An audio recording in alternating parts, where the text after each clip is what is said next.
Respect বলে তো স্বৈরাচারের কোনো কিছুই ছিল না।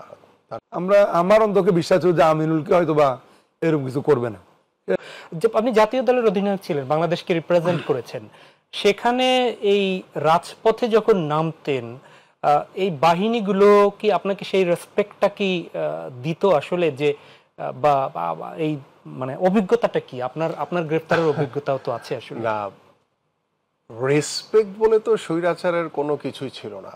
তারা রেসপেক্ট কাকে বলে বা একটি মানুষকে, একজন সাধারণ নাগরিককে কিভাবে সম্মান করা উচিত, সেই সম্মান তো গত 17 বছর স্বৈরাচার সরকার কখনো দেখায়নি।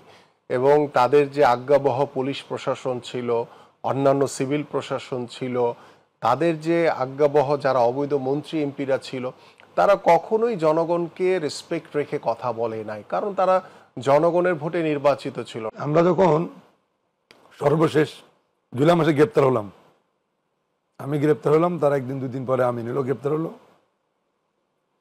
সেখানে আমাদের একটা বিশ্বাস ছিল যে আমাদেরকে তো একবারে চোখ বেঁধে বারবার হাতে হ্যান্ডকাপ পরিয়ে আমাদেরকে বারবার নিয়ে যাচ্ছে, জিজ্ঞাসাবাদ করতে আনছে। আমার অন্তকে বিশ্বাস ছিল যে আমিনুলকে হয়তো বা এরকম কিছু করবে না। সে একটা জাতীয় দলের প্লেয়ার, দেশের জন্য, দেশের সম্মানের জন্য দীর্ঘদিন সে কাজ করেছে, তাকে একটা ইজ্জত দিবে, সম্মান দিবে। কিন্তু আমরা কিন্তু পরবর্তীতে ব্যতিক্রম, সেই যেটা আপনি বললেন যে আপনাদের কতটুকু সম্মান দেয়, এরা সেম আমিনুর সাথে পরবর্তীতে খারাপ ব্যবহার করেছে।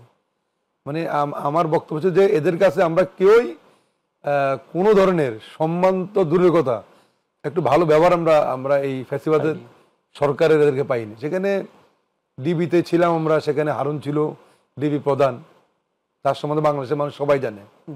সেই মেনলি আমাদের নেতাকর্মীদের উপর অত্যাচার নির্যাতন করেছে, আমাদের রিমান্ডের নামে আমাদের নেতাকর্মীদের অত্যাচার করেছে, আমাদের করে সবাই করেছে।